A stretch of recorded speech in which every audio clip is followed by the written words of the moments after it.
Bueno, bienvenidos a todos, vaya conmigo a la escritura. Vamos a continuar con este estudio que iniciamos el año pasado. Pareciera que ha pasado un montón de tiempo, pero no, son una semana nada más. El año pasado estábamos estudiando el libro de los Hechos, recuerdan, no versículo por versículo, no es un estudio exhaustivo del libro de los Hechos. Sin embargo, hemos ido leyendo capítulo por capítulo, sacando algunas enseñanzas que Dios quiere compartir con nosotros, y ahora vamos a continuar con ese estudio. Así que vaya conmigo al libro de los Hechos, capítulo 5, y vamos a estar analizando los versículos del 1 al 5, que es una historia que probablemente usted ya ha escuchado o probablemente ya conoce, y es la historia de Ananías y Zafira. Poniéndoles un poco en contexto, el último estudio que pudimos transmitir el año pasado, hablamos acerca de la unión que había en el grupo de cristianos que se estaba formando después de la ascensión de Jesucristo a los cielos y el empoderamiento del Espíritu Santo, que esa es la transición de la iglesia. Jesucristo asciende a los cielos en su cuerpo, el cuerpo glorificado, por supuesto, porque el cuerpo humano había muerto en la cruz y después resucitó al tercer día, y él decía de que era necesario que él se fuera para que el Espíritu de Dios cayera, y eso es lo que sucedió en Hechos capítulo 2, cuando vemos el derramamiento del Espíritu Santo sobre la iglesia. Una de las consecuencias, dijimos en el último estudio, de lo que había sucedido era la unión que hubo entre ellos, y vemos cómo se dinamizó esa comunidad, no solo en las cuestiones espirituales, sino también en las cuestiones materiales y en el día a día. Se ayudaban entre ellos y había una gran unidad por todo. Dijimos también que tuviéramos mucho cuidado porque habían algunas personas que querían decir que esos versículos del estudio pasado tenían relación con el comunismo.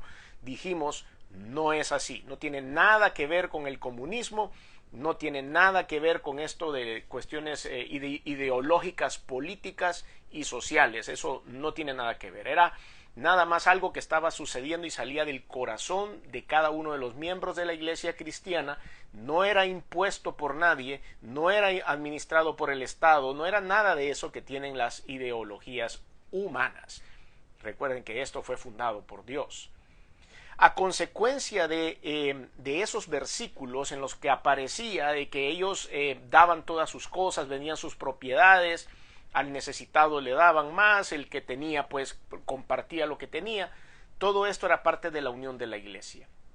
Caemos entonces en este capítulo 5 que viene trayendo la misma idea, es la misma línea de pensamiento del capítulo 4 en sus versículos finales. Entonces el caso de Ananías y de Zafira está amarrado con esos últimos versículos del capítulo 4.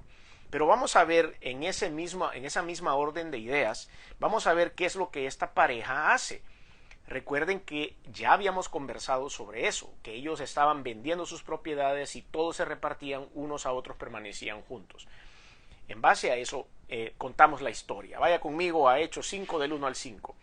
Pero cierto hombre llamado Ananías, con Zafira su mujer, vendió una heredad y sustrajo del precio, sabiéndolo también su mujer, y trayendo solo una parte la puso a los pies de los apóstoles. Y dijo Pedro: Ananías, ¿por qué llenó Satanás tu corazón para que mintieses al Espíritu Santo y sustrajeses del precio de la heredad?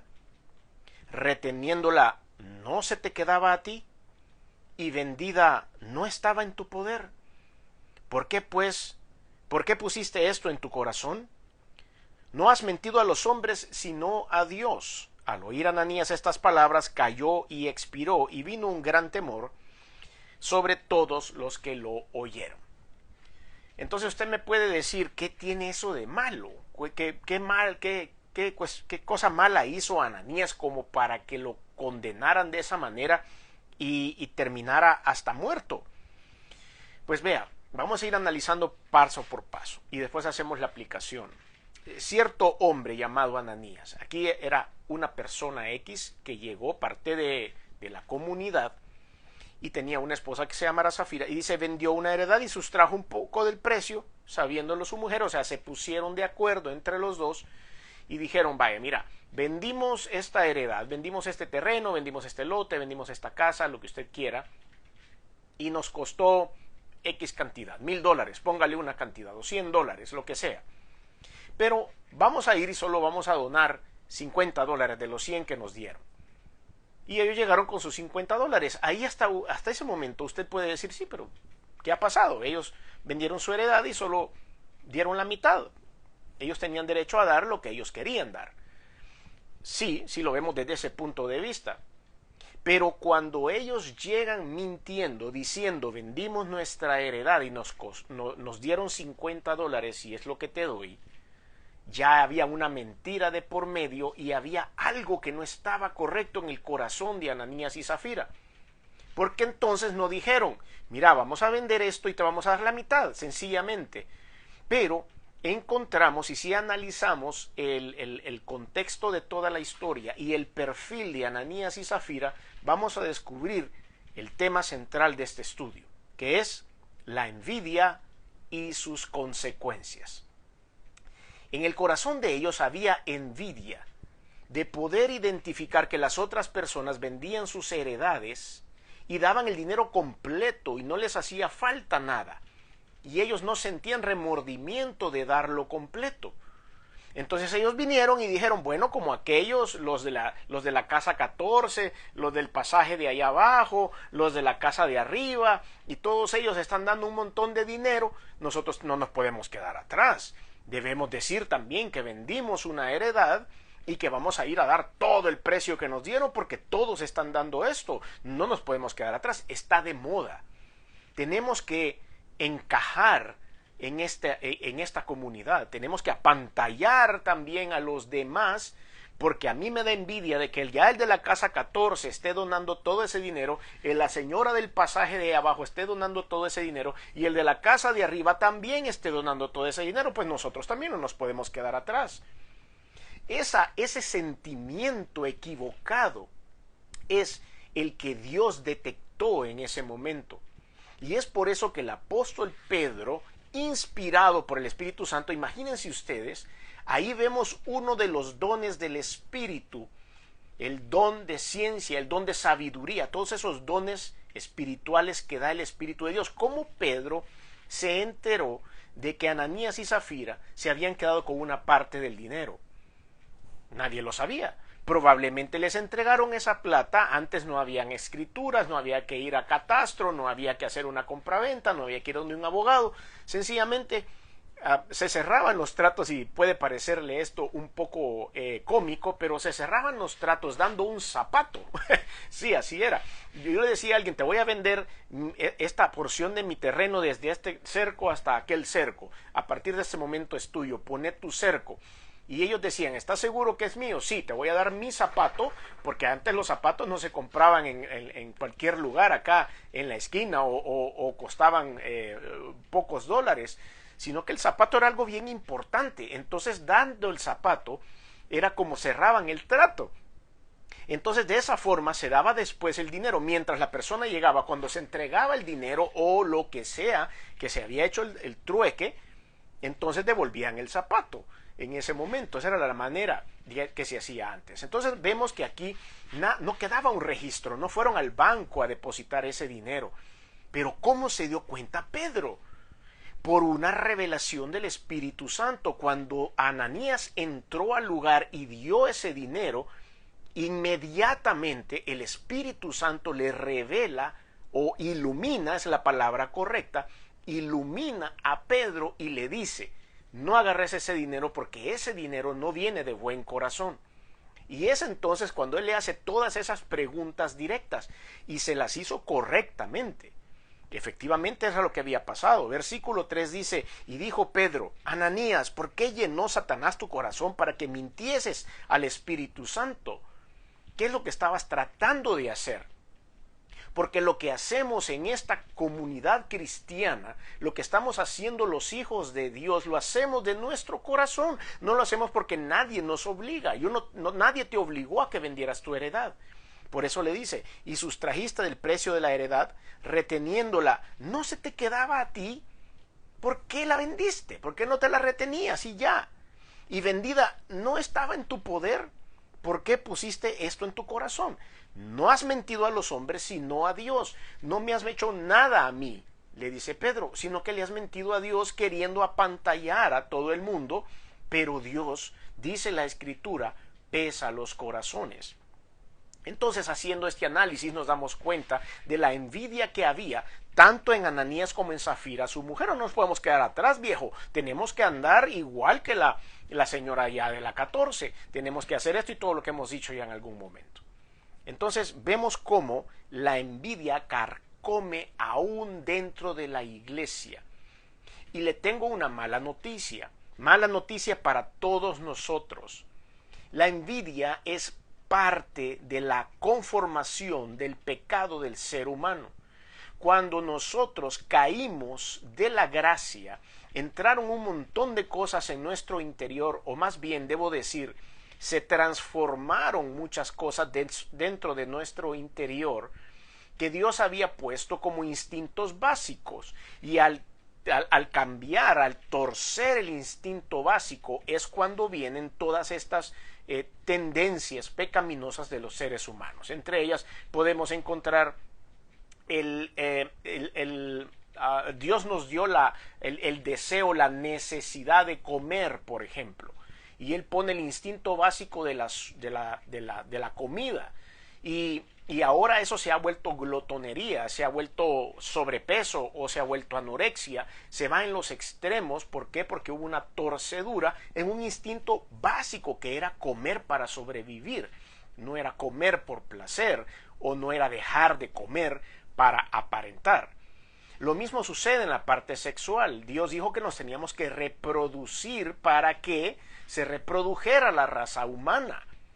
Pero ¿qué pasó? Cuando caímos de la gracia y entramos al pecado, ese pequeño instinto básico de reproducción se torció, y es lo que estamos viendo ahora en nuestra sociedad. Hay adulterio, hay fornicación, hay hijos fuera del matrimonio, hay homosexualismo, hay lesbianismo, hay todos los demás, que hay un montón de términos que se usan hoy para personas que nacieron hombres o mujeres y ya no quieren seguir siendo hombres o mujeres aunque hayan nacido así. Todo eso viene a consecuencia de la torcedura de un instinto básico que Dios había puesto dentro de los seres humanos. Pues la envidia es consecuencia de la torcedura de uno de esos instintos. Dios nos hizo para que viviéramos en el huerto del Edén en paz y en tranquilidad, sin necesidad de estar volteando a ver lo que tenía el vecino. Por eso el Señor dice en el Decálogo, cuando Él puso los 10 mandamientos en el Antiguo Testamento, recuerdan que uno de esos mandamientos dice que no codiciarás a la mujer de tu prójimo, y quizá esa es la única línea que la gente recuerda: no codiciarás a la mujer de tu prójimo. Pero cuando uno lo lee completo en Éxodo capítulo 20, ese mandamiento decía: no codiciarás a la mujer de tu prójimo, ni a su burro, ni a su buey, ni a su criado, ni a sus esclavos, ni a su heredad, ni a su tierra. Nada. Decía, no podemos codiciar, no podemos envidiar a mi vecino con esas cosas. Y eso es exactamente lo que Ananías y Zafira estaban haciendo. Y ese es el análisis que le damos a este texto. Entonces, ¿qué es este pecado? ¿Qué es este pecado de la envidia? Viene de una palabra griega, es un poco difícil de pronunciar, porque vea que tiene 4 consonantes empezando de la palabra P, G, T y H. Ptonos, sentimiento de disgusto producido al ser testigo o oír de la prosperidad de otros. Eso quiere decir, ese es el término que se usa en la Biblia. Desea privar al otro de lo que tiene. Y eso, como dije hace un momento, es consecuencia de la torcedura, de la caída del pecado en la humanidad. Entonces usted y yo tenemos la tendencia de sentir envidia. Hay un término común en la sociedad que dice: ay, siento por ti envidia de la buena. ¿Cuál será envidia buena? ¿Cuál es esa envidia de la buena? O sea, siempre te envidio, pero no te deseo el mal. Es porque está en nuestra naturaleza. Todos nosotros en alguna medida tenemos envidia de algo o de alguien en algún punto. nuestra responsabilidad es luchar para que la envidia no crezca. Es igual que cualquier otro pecado. La vida cristiana depende de una lucha diaria para impedir que la naturaleza pecaminosa que tenemos todos los seres humanos a consecuencia de la caída no crezcan en nuestra vida. En esta oportunidad estamos hablando de la envidia. Puede ser que hayan otros detalles en nuestra vida que a veces alimentamos para que crezcan y nosotros tenemos que secarlos en lugar de alimentarlos para que crezcan. Y la envidia es una de estas partes, está latente todo el tiempo en nuestra vida. Es muy fácil caer en un pensamiento de envidia. Puede ser que tal vez usted tenga la habilidad de controlarlo, pero hay personas que no. Entonces, en castellano es tristeza que se siente al ver que a otro le pasan cosas buenas o lo quieren más que a los demás. Es sentir zozobra de que otra persona posea lo que uno quisiera poseer. Envidiar la salud, el talento, la paciencia, la hermosura, envidiar la casa, la felicidad, el ministerio o la salud. Todas estas cosas son envidiables. Pero yo no tengo que fijarme en lo que está pasando en la casa del vecino. Como dicen por ahí, la grama del vecino siempre está más bonita que la de mi jardín, porque siempre estoy pendiente de saber qué es lo que está pasando en la grama del vecino. Pero nosotros no tenemos que hacer eso. En cuanto nace, Leonardo da Vinci decía, en cuanto nace la virtud, nace contra ella la envidia. Y antes perderá el cuerpo su sombra que la virtud la envidia. Por supuesto, nunca se puede uno luchar en contra de la sombra, ¿verdad? Hasta que se apaga la luz, se apagó la sombra. Pero la virtud, cuando hay algo bueno de alguien, siempre habrá una persona que lo envidie. Todo el tiempo es así. Entonces hay algunos efectos de la corrupción del alma por la envidia. Eso produce, el alma se ve corrupta a través de la envidia si nosotros permitimos que crezca. Si no controlamos a esa bacteria interna en nuestra alma que se llama envidia, esa bacteria se va a multiplicar y eso puede causarnos graves problemas. Uno de ellos es el descontento consigo mismo. Hay personas que no están contentos con nada. Ven a su alrededor y no les hace falta absolutamente nada. Siempre lo tienen todo, pero quieren más. Y ese deseo de siempre querer más o de querer lo que tiene el vecino, lo que tiene mi mejor amiga o mi mejor amigo o lo que sea, los hace vivir en descontento siempre. Esa es una de las características. También hay falta de contentamiento. Quiere decir que me van a regalar algo y yo siempre le voy a ver el detalle, la imperfección, aquello que no está bien. Y no me contento cuando me regalan cosas porque alguien más lo tenía de otro color. Hay ansiedad y afán, porque se empieza uno a afanar para que las cosas salgan. Empieza uno a afanarse para tener lo que tiene aquel. Empieza uno a afanarse para tener un carro mejor que el otro. Empieza uno a afanarse para tener una mejor posición dentro de la empresa que el otro. Y entonces hay afán y ansiedad. Y eso nos lleva a enfermarnos también. Hay una sensación de insatisfacción por la realización. Hay personas que no se realizaron en su vida. Al igual que usted, me imagino, y que muchas otras personas, sabemos unos que les damos gracias a Dios por haber tenido un trabajo que nos gustaba. Cuando el Señor me condujo a dedicarme a la aviación, pues eso era lo que me apasionaba y me apasionó desde que era muy pequeño y le doy gracias a Dios por haberme dado la oportunidad de dedicarme a algo que me apasionaba. Porque hay algunas otras personas que hacen cosas que no les gusta. Pero Dios nos da la oportunidad de disfrutar lo que hacemos, sea una de nuestras pasiones o sea algo que sabemos hacer porque somos hábiles naturales en eso. Hay personas que probablemente no pensaron en ser dibujantes, pero de repente se dieron cuenta que eran muy hábiles en el dibujo y se dedicaron a eso toda su vida porque es una habilidad que Dios les dio. Pues así es, tenemos que vivir tranquilos y tener esa sensación de satisfacción por la realización. Lucio de Séneca decía, a quien mira lo ajeno, lo suyo propio no le contenta, dice este filósofo español de principios de los principios de la era cristiana. A quien mira lo ajeno, lo suyo propio no le contenta. Y si como nosotros vemos que estos filósofos escribían esto hace 2000 y pico de años, nos damos cuenta que la envidia es algo que siempre ha estado latente en los seres humanos. Y es algo que siempre va a estar incomodándonos y va a hacernos tropezar. Así que tengamos mucha precaución.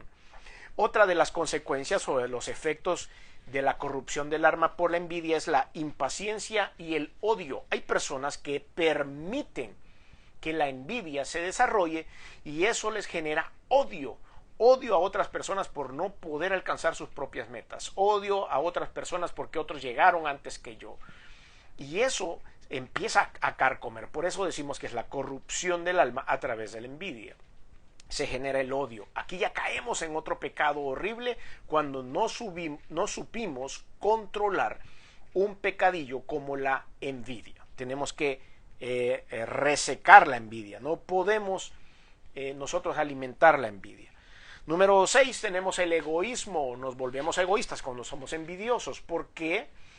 Porque decimos, no, yo tengo que alcanzar a aquel, no, yo tengo que alcanzar a este, no, como Ananías y Zafira decían, estos tienen un montón de dinero guardado y tienen un montón de propiedades, vamos a quedar bien con todos, vamos a aparentar que somos muy dadivosos, pero tenemos que guardar un poquito porque si no, no nos vamos a meter en competencia con los demás. Siempre tengo que guardar algo porque quién sabe. Y es ahí donde viene ese egoísmo que produce la envidia. Tenemos que tener precaución también con eso. Daña al prójimo y daña lo que posee. ¿Por qué? Porque no ayudamos a las personas cuando las tenemos que ayudar. Nosotros en Latinoamérica vivimos en una economía de guerra, podemos decirlo de esa forma. Nuestras economías en nuestros países son altamente volátiles y como hay tanto cambio de gobierno y llega una nueva ideología y hacen cambios económicos y hay que volver a empezar otra vez porque este modelo es mejor que el otro y nunca hemos dejado madurar nuestra economía.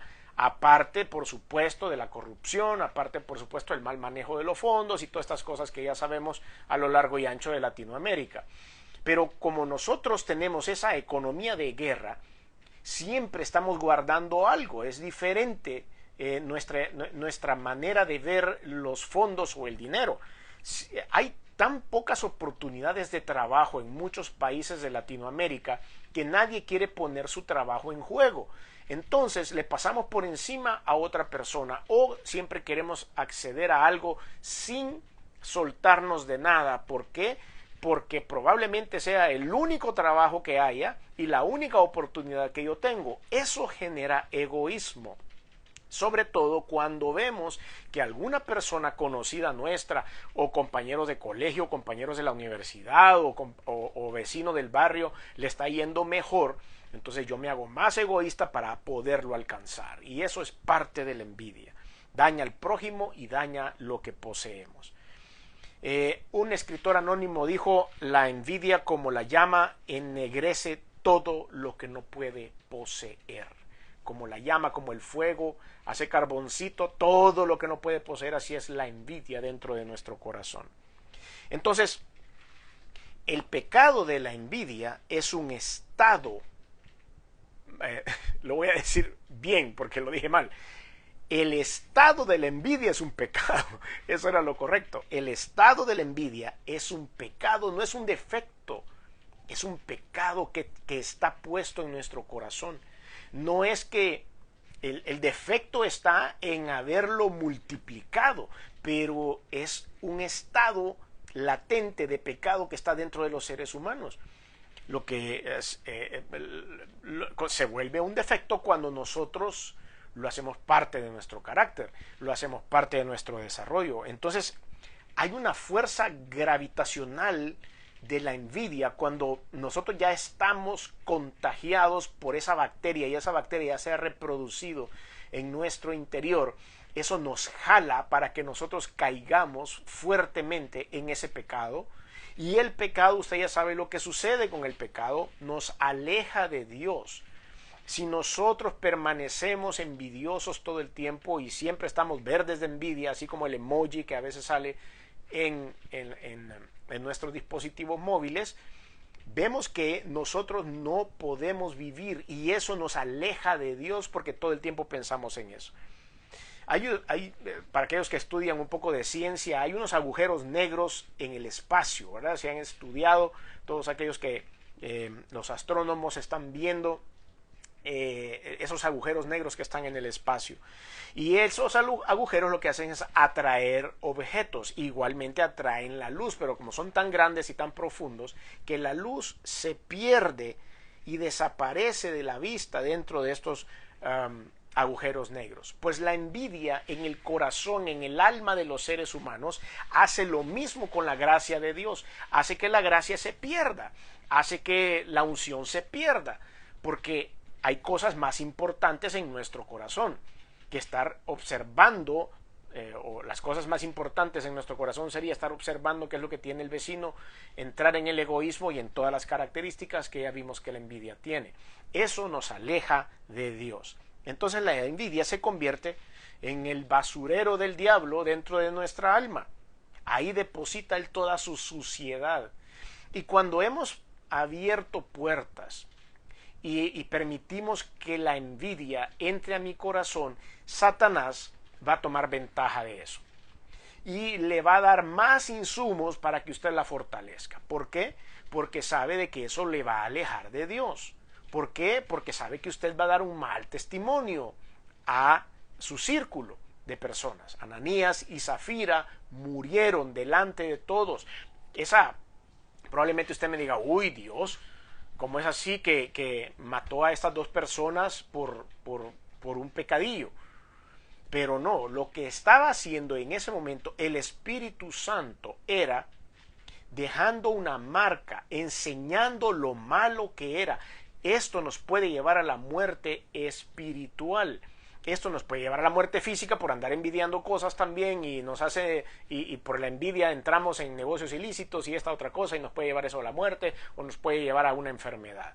Pero en la parte espiritual produce una separación con Dios, que es el ejemplo de Ananías y Zafira en ese momento. Proverbios capítulo 27 versículo 4 dice: cruel es la ira e impetuoso el furor, mas ¿quién podrá sostenerse delante de la envidia? Cruel es la ira, es mala la ira, impetuoso el furor, es malo el furor, pero contra la envidia, dice, ¿quién puede pelear? Es algo tan fuerte en el interior de los seres humanos. Entonces, la envidia podemos verle o podemos encontrar 10 consecuencias bíblicas acerca de la envidia que quiero compartir con ustedes en esta oportunidad. La primera de ellas es la maldad. Acompañada de la envidia está la maldad. Daña la prosperidad de las personas que la poseen y daña la prosperidad de las personas que están alrededor. Veamos lo que dice Génesis capítulo 26, versículos del 14 al 15. Dice la Biblia: y tuvo hato de ovejas y hato de vacas y mucha labranza, y los filisteos le tuvieron envidia, y todos los pozos que habían abierto los criados de Abraham su padre en sus días, los filisteos los habían cegado y llenado de tierra. Vemos como una nación envidiaba a la nación de Israel, los filisteos. Por supuesto, usted conoce la historia de las guerras entre los filisteos, y nos damos cuenta de que hay una envidia de parte de los filisteos, y ahí ellos empiezan a quitarle todo lo que tenían y a invadir a los israelitas. En la segunda característica que vemos, a la segunda consecuencia bíblica, es que hay un autorrechazo, que es el ejemplo de Raquel que nosotros encontramos en Génesis capítulo 30, versículos del 1 al 2. Dice la Biblia: viendo Raquel que no daba hijos a Jacob, tuvo envidia de su hermana, y decía a Jacob, a su esposo: dame hijos, o si no, me muero. Y Jacob se enojó con Raquel y dijo: ¿soy yo acaso Dios que te impidió el fruto del vientre? Era una guerra que había entre estas dos personas, porque se burlaba la otra persona de que Raquel no tenía hijos, y entonces ella le decía: yo necesito tener un hijo para que dejen de burlarse de mí, para que no me señalen, para que no me digan. Exactamente el principio de Ananías y Zafira. Y aquí pues Jacob le contestó: ¿yo qué puedo hacer, mujer? Yo no te puedo hacer concebir. Yo no puedo hacer un milagro, eso lo puede hacer Dios nada más. Número 3, nos puede llevar también en los extremos horribles de la envidia a intentos de homicidio o de destrucción contra las cuestiones materiales de otras personas. El ejemplo de José en la Biblia, por supuesto, Génesis 37:11. Y sus hermanos le tenían envidia, mas su padre meditaba en eso. Ahí empezaba. Recuerde usted la historia de José y vemos cómo sus hermanos le tenían envidia, por supuesto. Usted más o menos conoce la historia, si no le invito a que la conozca, es una historia llena de color. Hay una historia llena de detalles de lo que pasó con José y es una historia con un final feliz. Vamos a saltar a los versículos 18 y 20 siempre de Génesis 37. Y dice, cuando ellos lo vieron de lejos, antes que llegara cerca de ellos, conspiraron contra él para matarle. Y dijeron el uno al otro, he aquí viene el soñador. Ahora pues, venid, y metámosle y echémosle en una cisterna, y diremos, alguna mala bestia lo devoró, y veremos qué será de sus sueños. La envidia los hizo atentar contra la vida de su propio hermano, solo porque el muchacho era el consentido de su papá.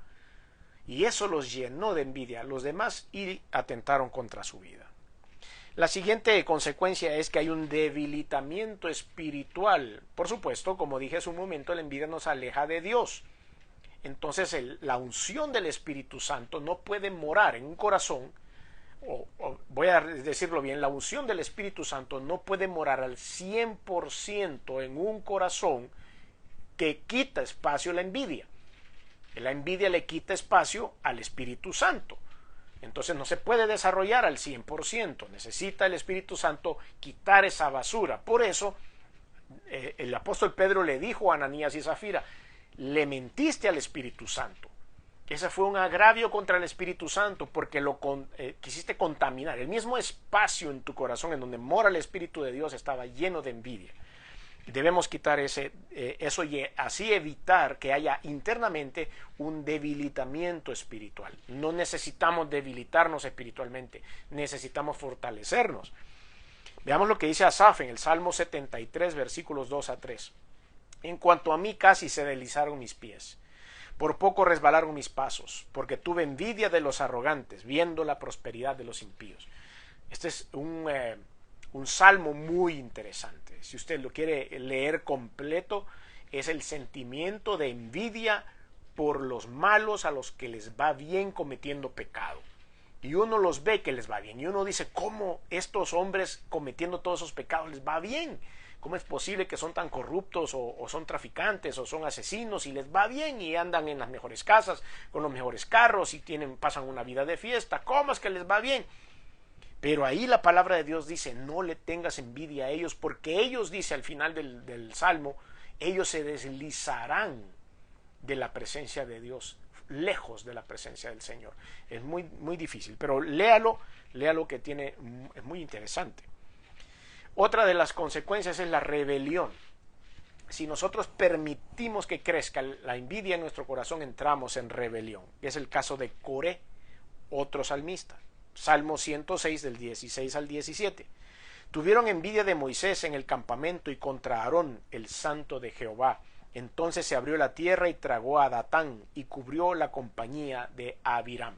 Él cuenta lo que vivieron en esa época, esa envidia que hubo en cuanto a Moisés y Aarón y cuál fue el término de estas personas. Se rebelaron en contra de Moisés y Aarón. Esto sucedió en el Éxodo. Recuerdan que en varias ocasiones el pueblo de Israel se rebeló en contra de Moisés o le reclamó a Moisés o se enojó con Moisés y algunos de ellos dijeron que estaban mejor en Egipto, que mejor debían haberse quedado allá, que por qué salieron para ese sufrimiento, etcétera, etcétera.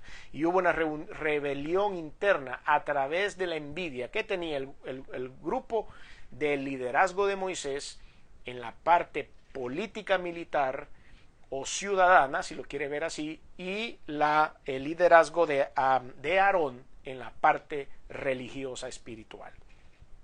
Número 6, y esto es bien importante también, enfermedades psicosomáticas. Es otra de las consecuencias de la envidia. enfermedades psicosomáticas. Proverbios 14:30 dice: el corazón apacible es vida de la carne, mas la envidia es carcoma de los huesos. Sí, hay personas que se enferman por la envidia, se enferman por los esfuerzos que hacen en el afán de conseguir cosas y empiezan a quejarse y empiezan a decir que a ellos no se les toma en cuenta y a mí me duele la cabeza por eso y me va a dar un ataque al corazón porque yo no aguanto este estrés, porque miren hasta me está dando dolores de coyunturas y que yo padezco de colitis y que yo padezco de gastritis y todas estas cosas que se pudieran quitar si nosotros quitamos la envidia de nuestro corazón. Puede ser que no tengamos nada y nuestra enfermedad venga a consecuencia de nuestro estado de ánimo, que a consecuencia de la envidia se ha echado a perder. Número 7, la frustración y la ansiedad. Por supuesto, ya hablamos un poco acerca de esto. La envidia nos lleva a sentirnos frustrados y a sentirnos con ansiedad. Santiago 4:2 dice la Biblia, 4:2 y 3, Santiago 4:2 y 3. Codiciáis y no tenéis, matáis y ardéis de envidia y no podéis alcanzar. Combatís y lucháis, pero no tenéis lo que deseáis porque no pedís. Pedís y no recibís porque pedís mal, para gastar en vuestros deleites. Creo que no hay que ser un gran teólogo para poder entender estos dos versículos, que están más que claros, y vemos cómo la envidia nos puede contaminar, llevándonos a la frustración y a la ansiedad. El número 8 es el decrecimiento ministerial. Hablamos un poco acerca del enfriamiento espiritual, es una relación personal con Dios en la cual nos separamos, pero la envidia nos puede hacer decrecer, es decir, empieza a bajar nuestra intensidad en el ministerio del Señor. Nosotros dejamos de servir porque siempre estamos viendo que otra persona habla mejor en público, o al otro le va mejor con los niños, o a los otros les está yendo bien, o hay una iglesia que se llenó por allá y el estudio bíblico de aquel se llena de gente y aquí no viene nadie, y esto y lo otro, y hay un decrecimiento espiritual a consecuencia de la envidia. Mateo 20 del 15 al 16 dice: ¿no me es lícito hacer lo que quiero con lo mío? ¿O tienes tú envidia porque yo soy bueno? Así los primeros eran postreros y los postreros primeros, porque muchos son llamados, mas pocos los escogidos. Tengamos cuidado, siempre va a haber uno mejor que yo, siempre va a haber uno más alto que yo, siempre va a haber uno más guapo que yo, siempre va a haber uno más rico que yo, siempre va a haber uno más inteligente que yo, siempre va a haber uno con más unción que yo, siempre va a haber uno que hable mejor que yo, toda la vida, porque no vamos a estar nosotros siempre en el puesto 1. Siempre habrá alguien en alguna área que sea mejor que nosotros, y siempre habrá alguien en alguna área que no sea tan bueno como nosotros. Esa es la manera en la que Dios creó a la humanidad. Nos dio un balance. Nosotros somos buenos para una cosa y probablemente somos malos para otra, pero ese es el balance que tenemos. No podemos ser buenos en todo. Y eso nos hace empezar a decrecer nuestro ministerio hacia Dios o para Dios, porque sencillamente estamos siempre comparando lo que está pasando y creemos que no somos lo suficientemente buenos. Número 10, rechaza su bendición y rechaza su salvación aquel que está consumido por la envidia. Dijimos que todos tenemos, aunque sea una bacteria de envidia, pero aquellos que llegaron a consumirse pueden hasta rechazar las bendiciones de Dios porque no son suficientes para él. Veamos el ejemplo de Jesús y Pilato en Mateo 27 del 15 al 18. Ahora bien, en el día de la fiesta acostumbraba el gobernador soltar al pueblo un preso, el que quisiesen, y tenían entonces un preso famoso llamado Barrabás. Reunidos pues ellos les dijo Pilato: ¿a quién queréis que os suelte? ¿A Barrabás o a Jesús, llamado el Cristo? Porque sabía que por envidia le habían entregado. ¿Quién sabía? Pilato. Y lo que estaba haciendo era exponiendo a todos esos fariseos a la carcoma que tenían en su corazón, como decía el proverbista, y la consecuencia de esto era el final que se le iba a dar a Jesucristo. Y Pilato decía: yo sé que ustedes están envidiosos de él, por eso les voy a dar la oportunidad todavía de que se retracten. Y número 10 es la vanagloria. Recuerden, como siempre lo decimos en esta plataforma, en este estudio, en estos videos, es que la gloria debe ser siempre para Dios. Si ustedes y yo predicamos la palabra de Dios, si nosotros trabajamos, si nosotros hacemos una actividad cualquiera que sea, debe ser para la gloria de Dios. Filipenses 1:15 dice: algunos a la verdad predican a Cristo por envidia y contienda, pero otros por buena voluntad. Dios lo sabe perfectamente. Hay personas que predican la palabra de Dios para su fama, para su nombre, para su imagen, pero no debe ser así. Debemos predicar para la gloria de Dios, debemos vivir para la gloria de Dios, debemos hacer lo que hacemos, como dice la palabra de Dios, y todo lo que hagáis, hacedlo como para el Señor y no para los hombres, porque a Cristo el Señor servís. Libro o epístola a los Colosenses. Entonces, ¿cómo podemos dejar de ser un basurero del diablo? Primero, arrepintiéndonos de la envidia, analizándonos personalmente, yendo a la presencia de Dios y diciéndole: Señor, me arrepiento porque he identificado que la envidia ha crecido en mi interior. Hechos 3:19 dice: así que arrepentíos y convertíos para que sean borrados vuestros pecados, para que vengan de la presencia del Señor tiempos de refrigerio. Número 2, renunciamos al modelo del falso éxito mundano, de la gente, de la carnalidad, y nos deleitamos en el éxito con Dios, en los éxitos para Dios. Salmo 37 del 1 al 4. No te impacientes a causa de los malignos ni tengas envidia de los que hacen iniquidad, porque como hierba serán pronto cortados y como la hierba verde se secarán. Confía en Jehová y haz el bien, y habitarás en la tierra y te apacentarás de la verdad. Deleítate a sí mismo en Jehová y Él te concederá las peticiones de tu corazón. Eso es lo que tenemos que hacer, renunciar al modelo falso del mundo y creer en el modelo de Dios. Debe haber contentamiento y gratitud, otra de esas consecuencias. Debe haber contentamiento y gratitud. Soy lo que soy y soy contento con lo que soy, porque soy de estima delante de Dios. Cantar de los Cantares 7:10: yo soy de mi amado y conmigo tiene su contentamiento. Yo soy de Dios y con eso tengo suficiente. Primera de Timoteo 6 del 6 al 10: pero gran ganancia es la piedad acompañada de contentamiento, porque nada hemos traído a este mundo y sin duda nada podremos sacar. Contentamiento, un corazón lleno de agradecimiento y felices de lo que Dios ha hecho con nosotros, no importando lo que tengan los demás. Y por último, amar a Dios y amar al prójimo. Filipenses 2:3 dice: nada hagáis por contienda o por vanagloria, antes bien con humildad, estimando cada uno a los demás como superiores a él mismo. Hagamos una batalla, una guerra en contra de la envidia. Hagamos una medición interna para saber cómo está nuestro corazón. Y si vemos que está sobrepasando los límites en los cuales empieza a afectar mi interior y a contaminar mi alma, es necesario entrar a la presencia de Dios, para que Dios nos perdone primero y nos ayude, nos dé fortaleza para erradicar esa bacteria de la envidia en nuestra vida. Si usted necesita ayuda, el mejor ayudador es Jesucristo. Si usted no le ha entregado su vida a Cristo, yo le pido que allí donde está haga una sencilla oración conmigo.